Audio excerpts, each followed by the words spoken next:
everybody, welcome to Ponzi Gaming, where we review games that have fallen under the radar within the past couple years or so, or maybe even just over the course of time. So what we've got here today, we are actually going to be reviewing the Sims Bustin Out for GBA, a game that I actually played quite a bit as a kid. Kind of grew up with it, I guess you could say, a little bit. It's actually really fun. Like, you wouldn't think of it being a Sims game on a Game Boy with that kind of limitation on the hardware itself, and a little game cartridge back in the days where the Game Boy didn't actually have a light and a backlight. It was just a little freaking thing with, it was completely in darkness, and you had to play next to a lamp constantly to actually see what you were doing. But in that time frame, this is when I played that game. It's actually super fun. There's honestly a real chance that you haven't even heard of it. It's super obscure, because a lot of people that I grew up with haven't actually heard of it or played it. Just a few, like, in my inner circle, we kind of just discovered it because we liked The Sims on, like, the PS2 and on the GameCube. We just wanted to give it a shot. It was totally different, kind of blew our minds a little bit. That being said, I absolutely love this game. It's absolutely phenomenal. It's so fun.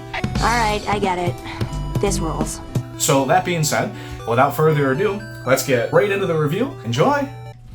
So the Sims Bustin Out for GBA is an open-world adventure game. Weird for The Sims, right? But don't worry, it still has all the same things that The Sims has to offer. Now, granted, it is on a much smaller scale, being on GBA. I am small. But nonetheless, it is a Sims game at its core, so it still kind of has that feel to it. For example, being able to customize and furnish your home and progress to different homes based on the story, so kind of, that older Sim feel to it, back with the original Sims Bustin' Out or the original Sims for the PlayStation and the GameCube. It had that story where you could move on, upgrade, kind of go to the next house, so on and so forth. There are 4 homes in total. The barn, which is on Uncle Hayseed's farm, the clock tower, the Vanilla Milla Willa Willa Willa Illa, pronounced totally different than that, but it's Vanilla something. And you've legally changed your name to Vanilla Thunder. And then finally the mansion that you can buy from Daddy Big Bucks. So there are 2.5 shops as well that you can get the items for your house, furnish it out, as well as a pet shop and knickknacks, bric-a-brac. So you can fully furnish your home just like in any of the other Sims games. And of course, as a Sims game being at its core, it does have all the, basic Sim requirements. So sleeping, eating, etc. All the basic skills, getting homesick, loneliness, all that at its core.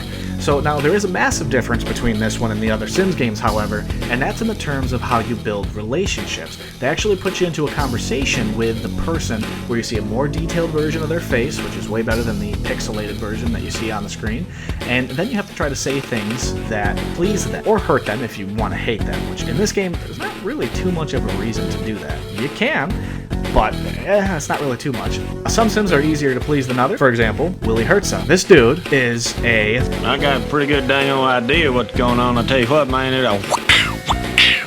There's also a skill building, too, which is required to level up your careers, as well as some mission requirements. Anything from body to cooking, all the Sim requirements, kind of like in all the other Sims games. Now, this game does have a surprisingly interesting story behind it, too.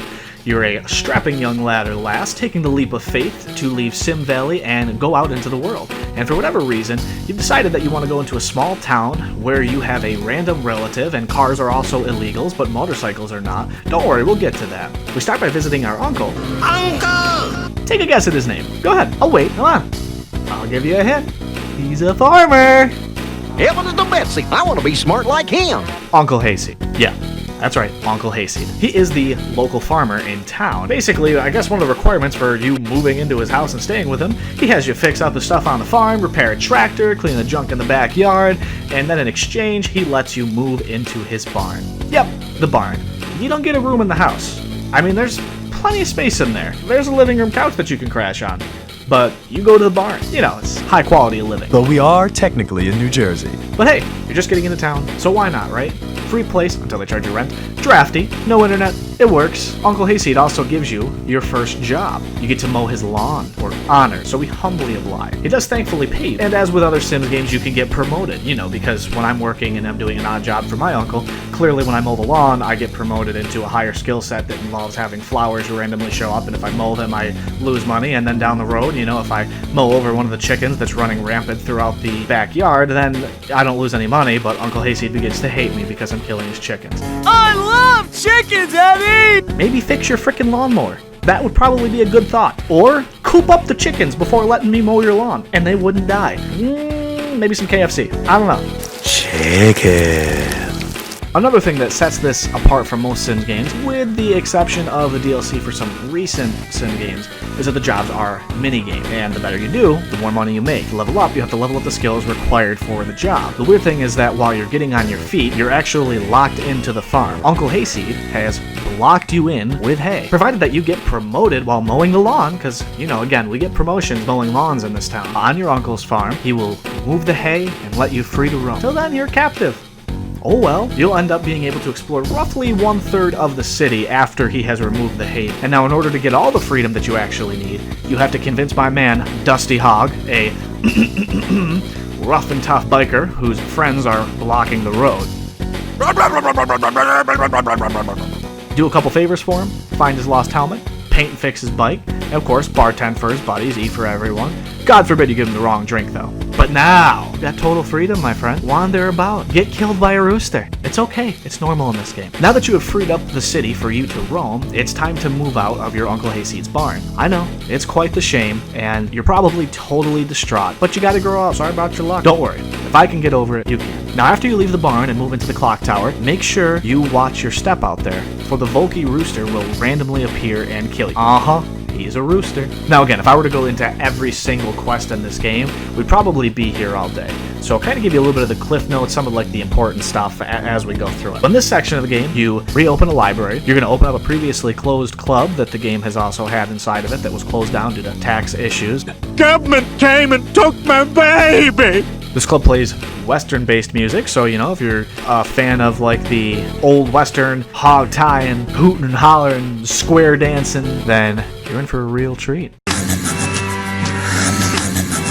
And now the other part of this section as well is that you get to help out my good pal Giuseppe. Now Giuseppe is a not-so-sketchy, clearly not a criminal, a man who has a shop out of the back of his van with discounted prices after dark near the harbor. Yes, vehicles are illegal, keep that in mind. And he is just genuinely a phenomenal dude. He's a good guy. I promise, he's a real good guy. And of course, by help him in this quest, I mean you open up the sewer system using a crowbar, find the blueprints that exist underneath the clock tower, pass him the blueprints, and now he's got access to all of the underground carriages in the city where he can kind of go about unnoticed. Because, I mean, he's a good guy, he just needs his privacy. Understand, he just needs privacy. And did I mention that he also helps you move into these places as well? Giuseppe is the one that will move you from the barn to the clock tower to the Vanilla Milla, and the Vanilla Milla into the mansion. Doesn't do it for free. The dude has to make a living. I mean, he doesn't make a whole lot of money selling stuff out of the back of his van by the harbor late at night after dark where nobody can see him. Because, I mean, how are you going to know he's there? You'd have to be kind of exclusive to him. You know, you'd have to have some kind of clientele. But again, standard stuff. In no way sketchy or sinister. Also, your house can get robbed as well. And the photo of the man in the mask looks absolutely nothing like it. Clearly a separate man. He's a good dude. Honestly, look at that face. Now that is a face you can trust. Don't Giuseppe. Well, so much time has passed, and so many deaths to the Volky rooster, you've finally outgrown your house. So now, you ask the best man in town to help you move again. You know, the one who wears that ski mask on top of his head, just uses it to keep warm in the middle of the summer. After all, it gets cold late at night when you sell things out of your van that you just no longer have room in your house for. Great guy. Lots of respect for him. Snappy dresser. Beautiful home, this one. The Vanilla Milla Illawilla. The sickest villain that ever did chilla. What's wrong with you? I'm moving on now. Word. I'm sorry. Now this part of the game gets really interesting. It starts to go a little bit off the rails, but kind of in a neat way. 100% a plot twist. Now you're off to meet a Civil War ghost, at least I believe he was from the Civil War, learn his crazy talk, as they call it in game, and put his soul to rest. Ironically, you actually have to use the sewer system that you just opened up with Giuseppe in order to find him as well. You can only access it through that and this like old abandoned building. For helping him out, you do get some fancy old furniture as well, so it evens itself out. You get some nice stuff for your house. You'll get to join a band. You'll learn how to cook pizza for yet another job in the game. Again, there are a handful of them. Not all of them are super relevant to the story, so I didn't really kind of go into too much detail with it. And now we're getting to the good stuff. You can catch the rooster. You know, the ravenous, murderous one who was bitten by the angry, radioactive chicken cook from Uncle Hayseed's farm that turned him into a murderer. That didn't really happen. Something to do with an experiment that went wrong in the science lab of town. Anyways, bulk up a little bit, hunt him down, and then you can grab him right off of the street and put him in your pocket. You know, what else do you do with angry roosters? Nothing. Nothing at all. Absolutely nothing. Talking to ghosts, unraveling crazy talk of a deceased man is normal. Giuseppe's a good guy. Well, you've done it. You're moving up in the world. I'm so proud of you, Jake. Wow, thanks, Jake. Sorry, Jake, not you. The other Jake. In game, who is finally moving into the mansion after so much time has passed. Oh, that's right. I just saw. Now that the most honorable man alive helped you move in for the final time in game, some people have some concerns. Can you believe it? Look at this face. It's shaking with honesty and trust. Hey! Shut up! I need you all to take a deep breath. This part of the game is just wrenching. We have to buy a camera and stalk Giuseppe.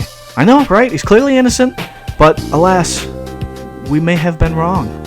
The honest, trustworthy guy we know and love, who gives us great deals on furniture, out the back of his van, which isn't sketchy, is caught by us in the act, stealing from Uncle Hayseed. Well, you and Detective D-Man corner him, and he is hauled away to jail. No more deals from the van, and we're officially Arresting Giuseppe. Remember when I said that this game is a little bit weird? Well, we discover that our dear old Uncle Hayseed has been hiding something from us. We break into our humble beginnings to find a rocket ship in the basement of the barn. Most barns have basements, right? I'm legit asking, because I don't know. Like, I've seen a lot of barns in my day. Never seen one with an actual basement. Anyways, we must confront our dear old Uncle Hayseed. He informs us that we aren't actually human. We're an alien life form, abandoned on that ship that we discovered, and now it's time for us to go home. So we take our time, get the ship repaired, and then blast off. We loop around the moon, fall back to the Earth. Yeah, you loop around the moon and fall back to the Earth. And guess what? You can't save either. It reloads back where you start. Kind of similar to Fallout. Well, there you have it. That's our story. Stan's dead. Good night.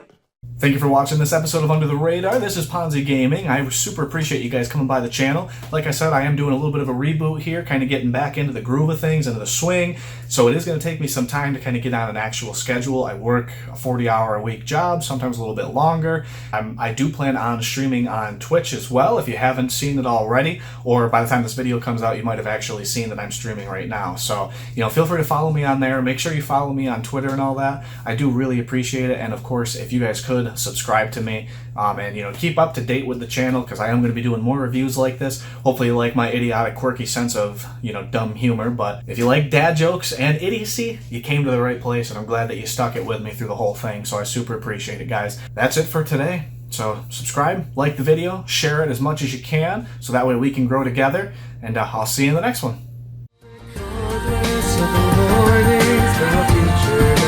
Scare me.